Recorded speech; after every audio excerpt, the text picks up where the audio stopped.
So when we're working to make the impossible happen, we also have to look at the different ways that we lean more on the intellectual pieces versus looking at the somatics, working with the somatic element of doing the impossible.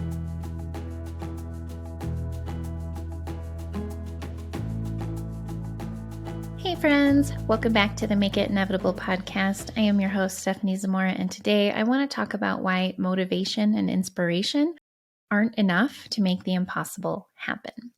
The reason for this is very simple. They are both intellectual.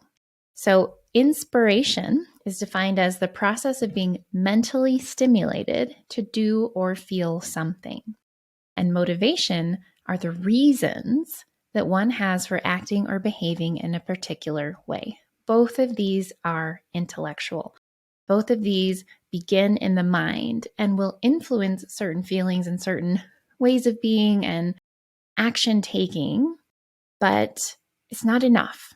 It's not enough to do the impossible, because when we lean heavily on the intellectual, we are missing the somatic piece. The somatic piece is necessary in so many ways, and somatic is relating to the body, especially as distinct and separate from the mind.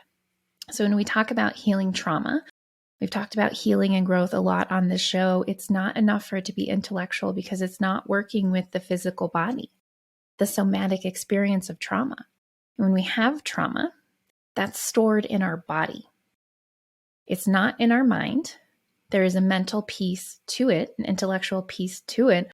Our brain, especially with PTSD, is affected by trauma, but it's somatic. It's stored in the body. And all trauma is pre-verbal. So our trauma responses, when trauma occurs, it's pre-verbal, meaning the way that we internalize and react to the traumatic experience happens before our conscious mind even registers what's going on. So trauma responses are not a choice. We like to say and think that, oh, if I was in that situation, this is how I would have reacted or what I would have done. It's not actually up to you. The more that you do healing and growth work, the more that you process things out of your cells, the more that you practice mindfulness, the more space there is to become conscious to what's going on and to choose how you respond or to change your reaction. But trauma responses are pre-verbal. They happen before the conscious mind registers what's going on. So when we're working to heal trauma, to clear it from ourselves, we're working somatically. Intellectualizing our healing can only get us so far. It can give us an understanding of why we are the way that we are, why we feel the way that we feel, what occurred and how it affected us physically, mentally, emotionally, neurologically. And that gives us a certain amount of leverage. It gives us a certain amount of peace and understanding and healing, but it doesn't give us true freedom. It doesn't give us as much leverage as is possible for us to have in order to create different outcomes, in order to move differently through life.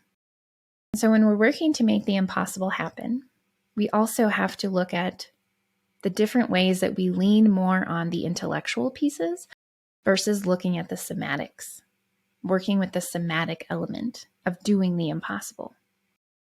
And inspiration and motivation are two interesting concepts for me, because I have been in the business of creating inspirational and motivational content. I really hit a wall with that a handful of years ago, several years ago, when I realized that I didn't want to be inspirational anymore. I didn't want to be motivational. I understood that that had a certain level of impact on people. It helped change the way that they thought about things. It helped energize them in certain ways, get them to do, think, feel differently. But it didn't actually catalyze them into action. Not in a meaningful way, in a way that really, truly leverages the individual to go out and do seemingly impossible things, to go out and create these big dreams and visions and goals that they hold in their heart. It moves them forward incrementally. But it doesn't always, in some cases, not saying every time, in some cases, inspiration and motivation do wonders for people at certain points in their journey, with certain bits of that inspiration and motivation around certain things that they're working towards.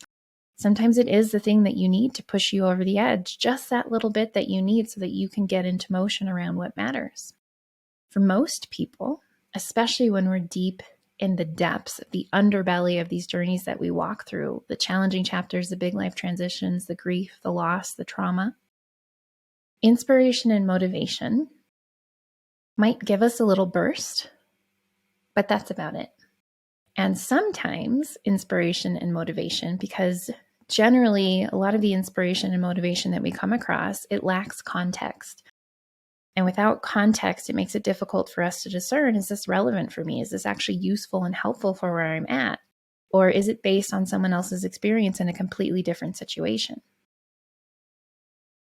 So for me, I hit that wall several years ago with my work of realizing that I didn't want to be inspirational anymore. I didn't want to be motivational. I wanted to actually create a body of work and create conversations and create offerings and opportunities for people to really shift their way of being, to really truly heal and clear on a cellular level so that they could be free and leveraged to move differently, to create differently, to be differently, to align and resonate with different people and things and opportunities. And inspiration and motivation, they just don't do that. And I know this from personal experience because I remember when I was in my early 20s and I was very lost and depressed.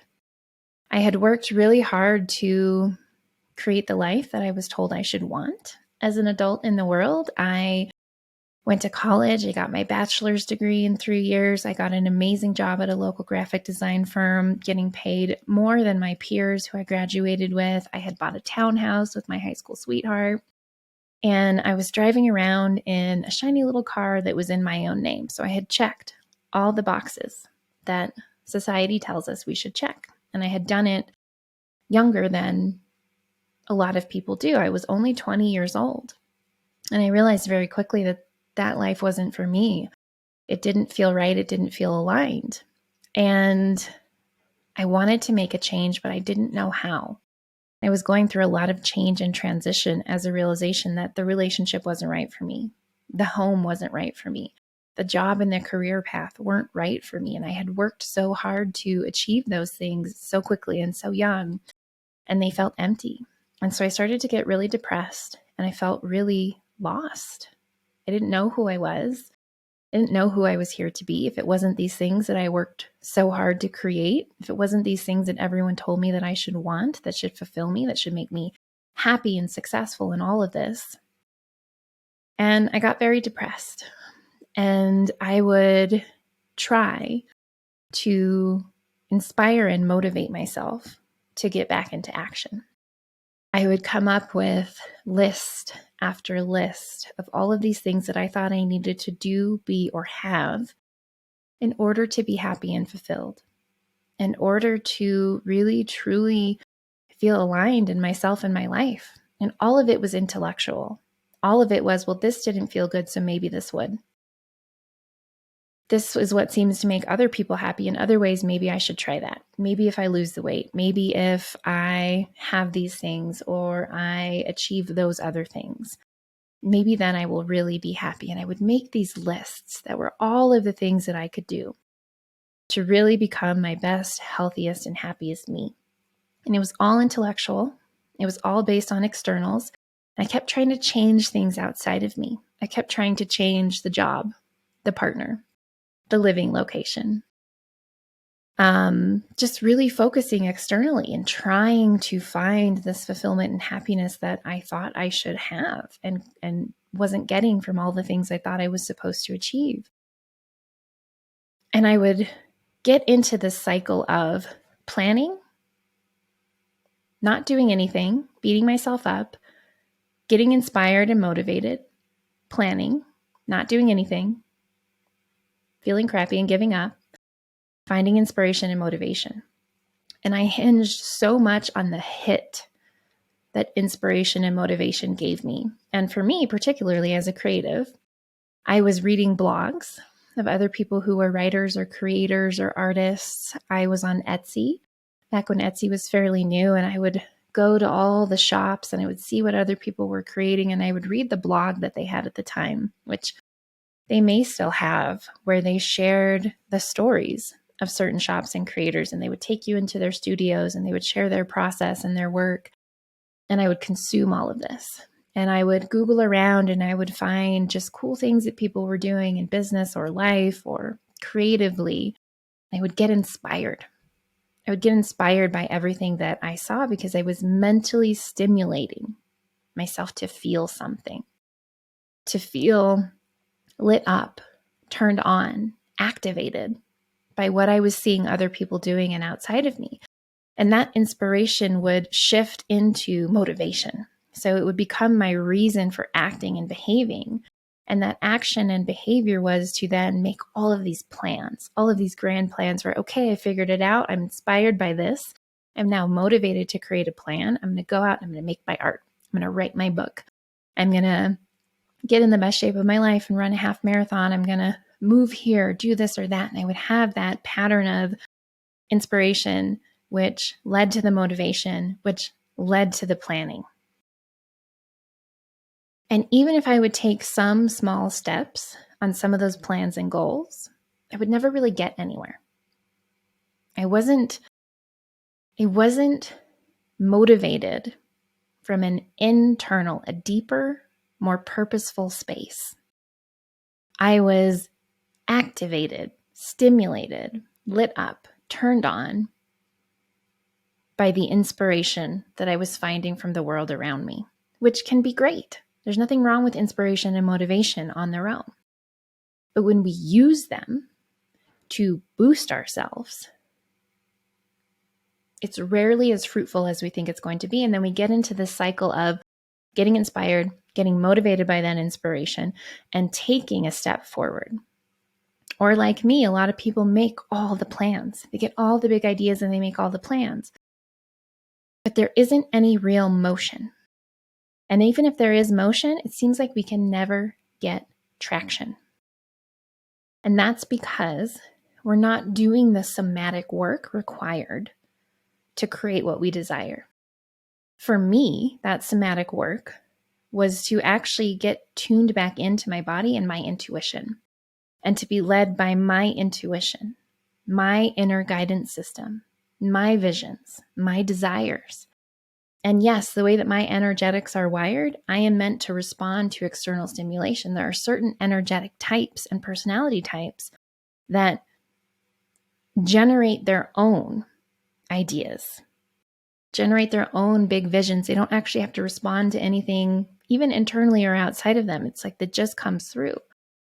Knowing your energetics is important. For me, my energetics is to respond. So inspiration is actually still a really important part of my process, but I can't hinge on it.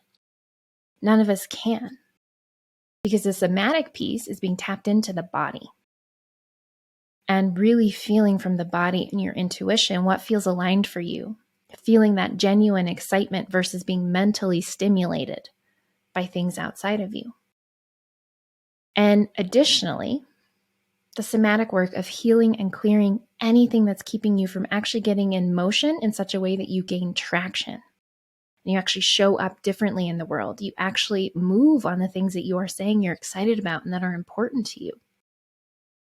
It requires that deep alignment, that really truly knowing yourself, knowing your soul, knowing your calling, knowing your purpose, so that you're in alignment with it. When I was in my early 20s, I didn't know my purpose.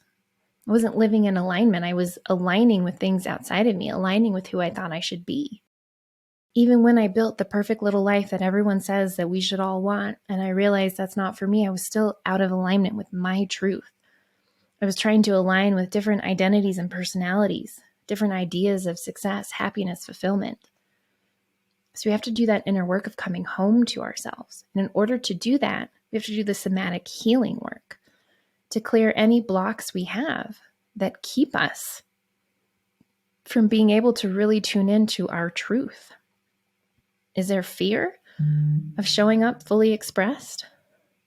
Is there fear that it's unsafe? Do you have trauma from it actually being unsafe when you showed up fully expressed, when you claimed your desire, when you listened to your intuition? Did something bad and traumatic happen? and now your body is resistant to actually getting into motion? What needs to be processed? What needs to be felt that was never felt? What needs to be repatterned and rewired? That's the somatic work.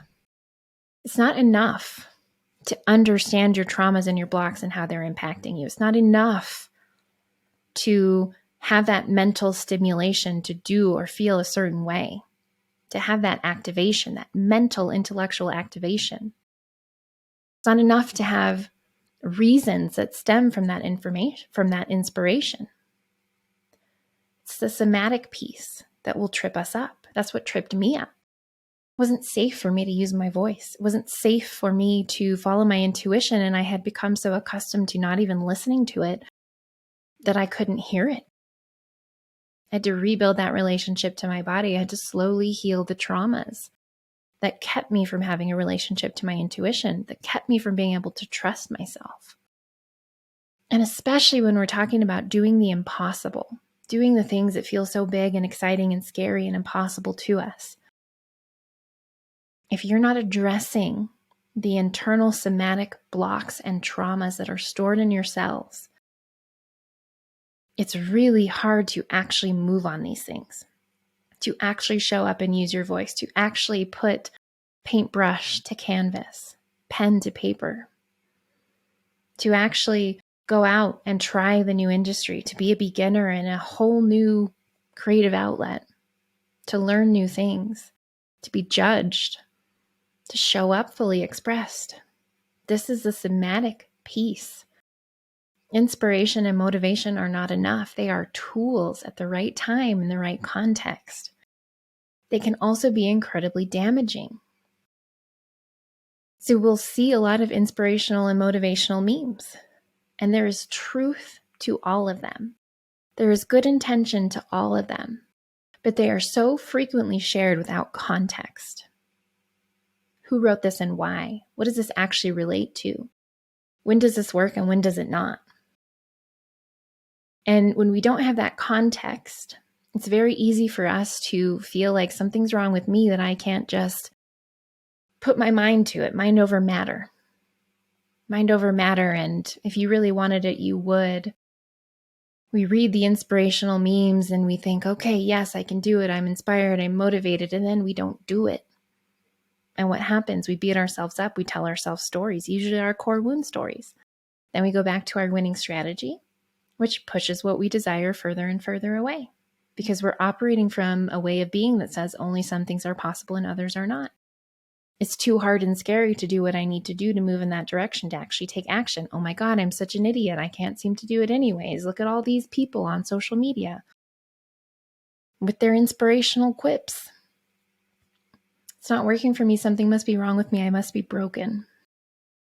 So inspiration and motivation that we find out in the world can be really damaging at times because we have to have that relationship to ourselves. We have to have that relationship to our intuition to be able to discern, is this relevant to me right now? What is the context of that being shared right now? And does that fit with my situation, with me? Does it resonate? Does it feel right? Does it feel true? And when you've built that relationship to yourself and your intuition, when you're able to discern, when you're able to trust yourself, when you know yourself enough to discern and trust yourself around what's true for you, inspiration and motivation begin to have a productive place.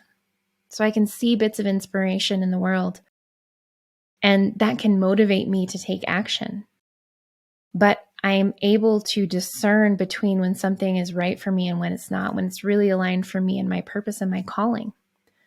And I am able to actually move into action and get traction because I'm unblocked.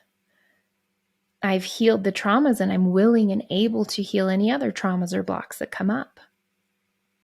So we use inspiration and motivation a lot. And there's another aspect to this that I want to touch on, which is when we try to look at what it's costing us to stay where we are, what it's costing us to not get into action, to not be the person we're here to be, to not actually go after the goal that's important to us. That's something that some people use as a means to motivate. Look at what it's costing you to stay here.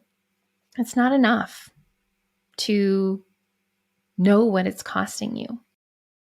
That can motivate to a degree.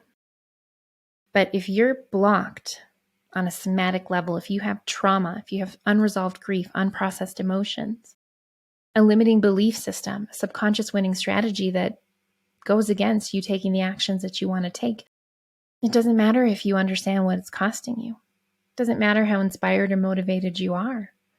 It's not even enough to feel the deep desire for what you want, because you won't be able to get into motion. So we have to heal and clear on a somatic level. We have to notice how we're just feeding off of inspiration. If your strategy to go after something that feels impossible to you is simply to scroll social media or read daily tips books, which I say with love because we have 2 of them, 2 daily tips books. If that is your only strategy to create what it is you want that feels impossible or hard or overwhelming or out of reach, it's not going to take you far. And it becomes this habitual cycle, this just self-perpetuating cycle that actually depresses, lowers our energy more and more each time. We get online, we look for inspiration. That inspiration stimulates us and that motivates us to do something. And in that doing, we might make a plan, have a strategy, have a phone call, take a step. But because we haven't healed and cleared on a somatic level, because maybe we're not even in tune with what we actually deeply, intuitively desire, what we're led to, who we're here to be, it will only carry us so far. We'll lose motivation. We'll lose steam. We'll get very little or no traction and we'll stop. We're not actually moved from our soul, from our purpose, from our heart, from our being. We're mentally stimulated by something, which gives us a reason to then take a certain action, but that's not heart-centered, body-centered, soul-centered, purpose-centered. And so when we don't make enough progress, or we quit and give up, or it's hard and we can't seem to do it, we tell a story about ourselves. It reinforces a core wound belief, which activates our winning strategy. And then maybe the next day we say, tomorrow I'll do better. Tomorrow I will be more motivated. We feed ourselves more inspiration from different sources. We motivate ourselves again. And it's not to say that we won't make some progress, because we will. We'll take incremental steps. We'll make clearer and clearer plans each time. We'll learn a little bit about ourselves as we do things and then we stop. That is a certain type of progress, incremental progress. But to really create true transformation, to quantum leap our experience, our existence, our results, the work has to be somatic, relating to the body, especially as distinct from the mind. Working with our animal body, working with our cells, our tissue, what's stored in our body, our nervous system, our intuition, our inner knowing. Inspiration and motivation are and can be beautiful tools. And for me personally, now that I am far more aligned with the truth of who I am and who I'm here to be, I'm far clearer with my visions, my callings, my desires, and I have this relationship to myself. And I've done the work to really heal and clear on a cellular level, actually somatically. And I have worked to heal and regulate my nervous system and to really, truly hear my intuition.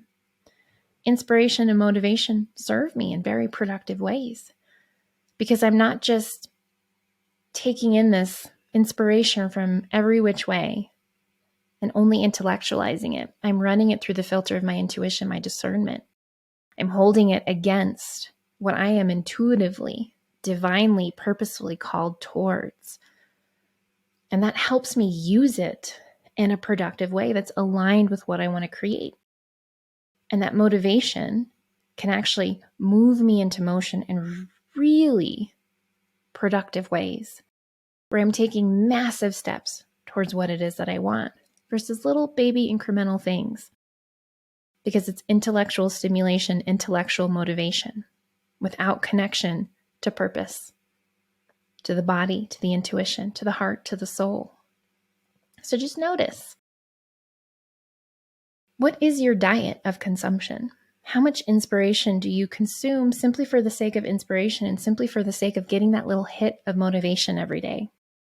Because when we're deeply aligned with the truth of who we are, when we can clearly hear and heed our purposeful callings, who we're here to be, the work we're here to do, we're internally motivated to move.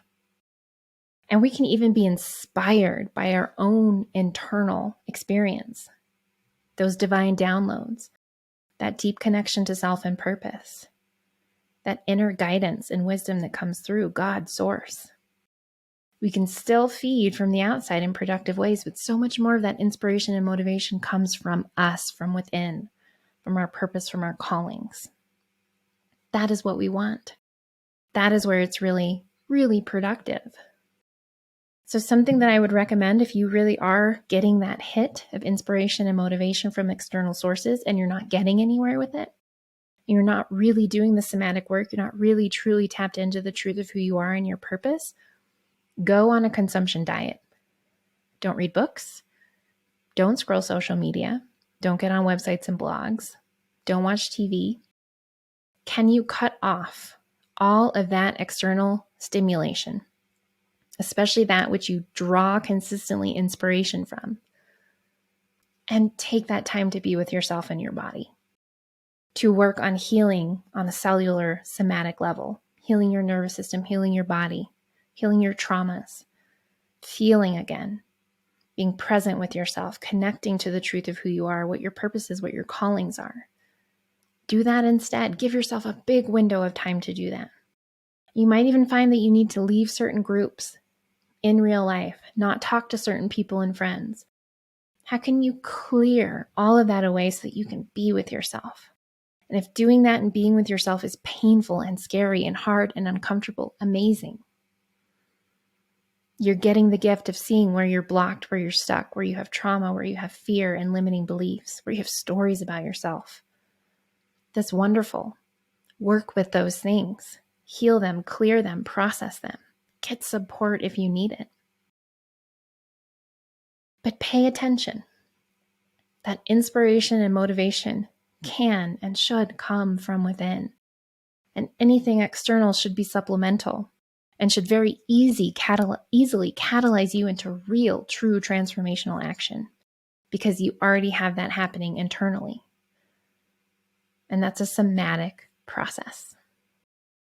That's what I have for you today. Check the show notes for some different resources that can really support you with this. We'll link to some products we have and some other free resources to really help you build that relationship to your body and your intuition. In particular, we will link to a self-coaching guide, which is usually paid in the shop. We are going to give that to you for free. You can just opt in and get access to it. It's going to help you reconnect to your intuition so you can start really having that internal relationship with yourself.